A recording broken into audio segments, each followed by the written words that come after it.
Hello to Michelle Canning. How are you today? Hello, I'm great. How are you, Ruben? I'm very well, thank you. Taking me to chat to you today. So, can you roughly, how long have you been a single songwriter for? Oh, really all my life. I started playing banjo when I was 8. I'm 31 now, so really most of my life I've been playing and performing. And I'd say I started writing, gosh, probably 12 years old. I started getting into kind of wanting to write my own songs, and I got really serious about it in college. I took a songwriting course in college, and that just really opened the door for me wanting to write all the time. And then after I graduated, I moved to Nashville and I moved into this house. We called it the Hit House because we all wanted to write hits. But it was all songwriters. There was 5 of us that lived together, and we were just writing all the time. And it really changed my world and has become something I love doing. So, have you always played the banjo? I have, yeah. Banjo was my very first instrument that I learned when I was 8. And then I started learning other instruments as I got older, and I play a bunch of instruments now. But banjo is always my first love and my primary instrument. So, does it take you long to learn the banjo? Or for anybody to learn it? Yeah, I think like any other instrument, it's going to be a constant learning process. I'm still learning to this day. But as far as kind of learning the basics, you start with this 3 finger roll with your right hand, and then you start learning chords with your left hand, and all of that just takes time. And I think it's going to depend for every person on whether or not they already have musical experience, and what other instruments they play, and just how quick of a learner they are, what stage they are in their life. I was really lucky being so young when I started playing that I was still in that kind of sponge mode where I was really learning and taking in everything I could, and that was really helpful with kind of speeding up the learning process. So, what was it like to go to the recording studio where you first recorded your debut album?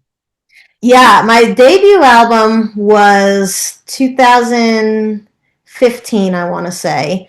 And that was incredible for me because I had never done that before. I'd been performing my whole life, but I had never recorded before. And we recorded at this little studio up in Maine that we had won. We had won a band contest, and our prize was that we got studio time. So we were like, well, we have studio time. I guess we're making an album, and it was really cool. We spent the weekend, the band and I, together. But it was also a lot of pressure. That red light turns on, you forget how to play for a minute. But every album has been a little bit easier and a little bit more comfortable. And this album is number 4 for me. And it was really great being in the studio with people who are now some of my closest friends in the world, and being able to just relax when it was time to record and laugh together and spend time together. And I think you can hear it in the album. You can hear how much more relaxed it is from that very first record I made. So, can you tell me more about the next 11 Miles album? Yes, The Next 11 Miles was my second album, and that was released, I believe, in 2018. And what was interesting with that album was we recorded the whole thing. I think all that was left on it maybe was harmony vocals, and then our computer crashed. And not only did it fry everything on the computer, the hard drive was plugged in at the time that it crashed, and it fried everything on the hard drive. So we lost our backups too. And we had to start everything from the beginning, which was so much work. It meant that the album was released a year later than it was supposed to. But in the end, I think it was worth it because it taught me a lot. I learned about having multiple backups. I learned so much more about the recording process because I had to do it again.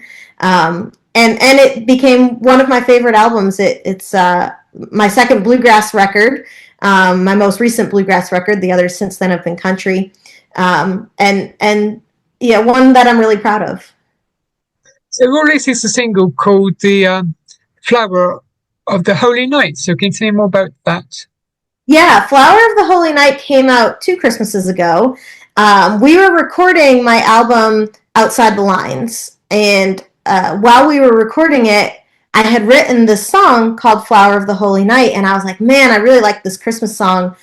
We're in the middle of this other album. We can't do a Christmas album right now, but I want to get this out. So we recorded Flower of the Holy Night. We released it as a single, and it tells the story of how the poinsettia became the Christmas flower. And the legend, so it goes, is that there was this little girl in Mexico, in a place called San Pablo, and the village back then, it was like a tradition that all the little kids would each make something to bring to the baby Jesus on Christmas Eve. Well, this little girl, her name was Pepita. She didn't have anything to make. She couldn't make anything. She was too poor to buy the materials. And so she ended up just picking some weeds out of her garden. And the other kids kind of laughed at her and she felt ashamed. But because her gift was coming from a place of love, a miracle occurred and those weeds turned into poinsettias. And that's the legend of how the poinsettia became the Christmas flower. And my friend Carlin Mays wrote that song with me, and we were just so inspired by that story that we decided to write a song about it. Well, it is a single called Let Me Be Lovely. So can you tell me more about that? Yeah, Let Me Be Lonely was written for my friend Aaron. He passed away. He was one of my band members. He passed away at 28 years old. And he was one of my dearest friends in the world. And I really struggled after he passed away. It was a very dark time for me. He died unexpectedly. And when he did, the days after his death, my phone was constantly ringing. Everybody was calling to check on me and make sure I was okay. And they were sending me food and they were, texting me and all this stuff. And as much as I appreciated it, I loved that everyone wanted to take care of me. I just needed a space to be by myself and to miss him and to grieve. And so I wrote that song about that experience of just needing to have space to be lonely. And that was my song for Aaron. So that song featured on your Outside the Lines album. So can you tell me more about that? Yeah, Outside the Lines was my first country record, and I was so excited to put out a country record. Outside the Lines, the title track is actually another song I wrote for Aaron about his death, and so there's a lot of kind of his influence in that record, even though he had passed at that point. But it was my very first country record, and I was so excited to bring all this country music that I had been writing out into the world.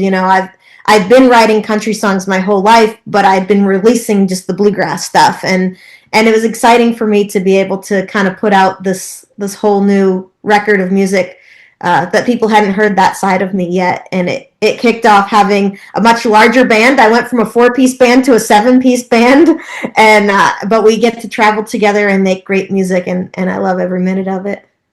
So do you like singing country music? I do. I love it. I like singing all styles of music. I don't think there's any style of music that's not good. But country music, I think, is what my voice is suited for, and it's what I grew up on and what I love. So can you tell me more about your latest album called Hey, Have You Heard? Yes, Hey, Have You Heard is my brand new record. It just came out on November 21st, and I'm so proud of it. It is a full Christmas record. And it's a concept album. So what it does is it goes through the story of Jesus' birth from the perspectives of everyone who was there. So Mary sings a song, Joseph sings a song, the donkey sings a song, the kings, the shepherds. There's even a song from Jesus himself.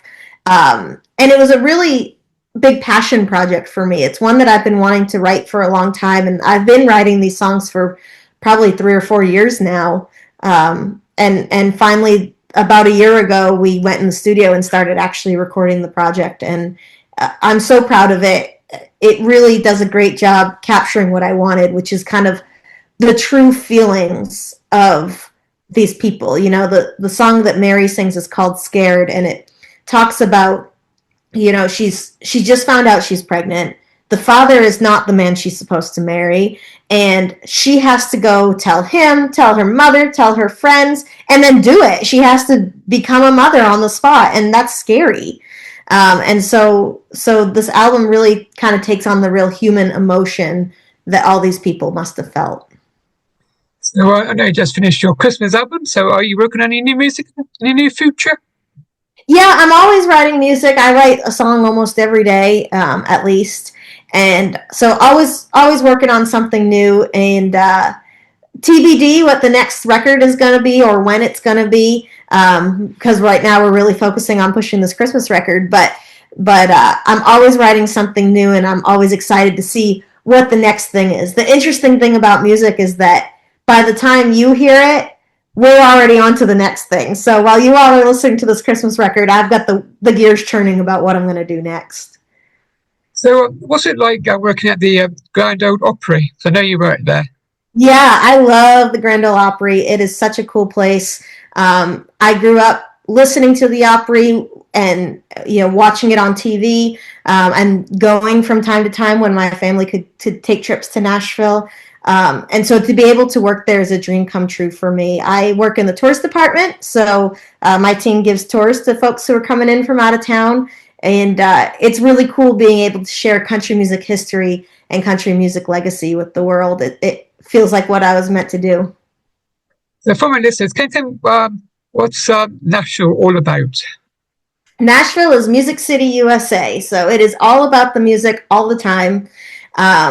Anywhere you go in Nashville, there is live music. It is coming out of the street, out of the bars. When you walk down the main strip in Nashville, you can't even recognize a song because every single bar has music coming out of it, which is pretty incredible. And then, of course, you go in the bar and you can hear the music a lot better. But there is just music everywhere all the time. And the thing that I love about it is everyone there is musical and creative. There's always a show to go to. There's always somebody to write music with or to jam with. And it feels like I'm with my people, which I really love. So, what's it like being a independent artist for you? Being an independent artist is hard because you don't have people to do all the things. You do them yourself. I'm my own publicist. I'm my own booking agent. I'm my own social media person. I do everything. And so there are times where the hardest part about that is that I can't focus my energy on this because I have to do this by a deadline. And if I had, a label behind me, then this person could do this and that person could do that. The plus side of being an independent artist is that I have total control over everything. I can decide what I want my music to do, what I don't want it to do. I'm not bound to what a label needs from me or wants from me. And so there's pluses and minuses of being an independent artist, but it's something I wouldn't trade for the world. I think even if I were to get signed one day, I would be grateful for the experience that I had as an independent artist because it taught me all these things that I need to know now that somebody else is doing some of this stuff. I have that experience and that mindset to kind of understand what they would be doing. So, I know you're up on the relaunch, but I know you got an album launch coming up very soon on Sunday. Yes. So, can you tell me more about that? Yes, Sunday at 4:00, I'm going to be at the First Lutheran Church in Nashville, Tennessee. And we are going to have a big party to celebrate the release of my new album, Hey, Have You Heard? So I'm going to be playing all the tracks from the record, playing them live. We're going to have some people who are on the record talking a little bit about what it was like to, the recording process or the writing process, whatever part they played in it. We're going to have food and free merch, and we're just going to have a really great time. We're going to party it up. That church is really special for the album because it is the church that we recorded piano in. And that's an interesting story because we were supposed to record piano in the studio. We had studio time booked. And at the last minute, literally 2 days before we were going to go into the studio, we got a call from the studio manager. Something had come up and they had double booked themselves and we lost our studio time. So now we were scrambling because we needed to get these piano parts done in order to get this record out in time for Christmas. And so I just started calling everyone I knew. So, do you have a piano that we can use? Do you have a piano we can use? And I ended up calling this lady, Kristen, who works at the First Lutheran Church in Nashville. She said, not only do I have a piano you can use, it's one that I'm really proud of. So, okay, so we went down to her church, and that piano was a Steinway from the 1800s. It was the most gorgeous sounding piano I had ever heard in my whole life. And so I'm excited that we get to do the record release there because, that piano will be there and it'll be a part of the record. But gosh, I don't think we'll ever top the piano on this record because that piano sounded so beautiful. So, are you doing any more gigs after your album launch? Yes, I'm doing a whole series of Christmas shows this season. I have kind of an immersive show that I've put together that goes through the album and goes through the story of Jesus' birth from all those perspectives. And so I'm performing at churches, at Christmas festivals, really anywhere that'll have me, I'm happy to perform. So anyone who's listening, if you're interested in having a performance, go to my website, michellecanning.net. You can contact me there, and I'd be happy to come out and perform. So, would you play a bit further fields across the pond to the UK? Because UK is getting very popular for country music now. It would be a dream come true for me to travel to the UK and come and perform. So yes, if you want me to play the UK, call me, because I want to be there. I know some quite good independent venues and other venues, so I'll have to send you an email about them. Oh, that would be wonderful. So, can you tell my listeners, have you got any other social media they want to promote? Yes, you can find me on all the socials. I'm on Facebook, Instagram, X, TikTok. All of them have the same handle, and it's M Canning Music. That's MCANNING Music. And I am always on there talking about whatever the next big thing is. So make sure you follow me and shoot me a message on there.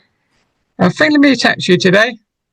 It has been so wonderful chatting with you today. Thank you for having me. Enjoy the rest of your day. Thank you. You too. Goodbye. Bye-bye. Bye.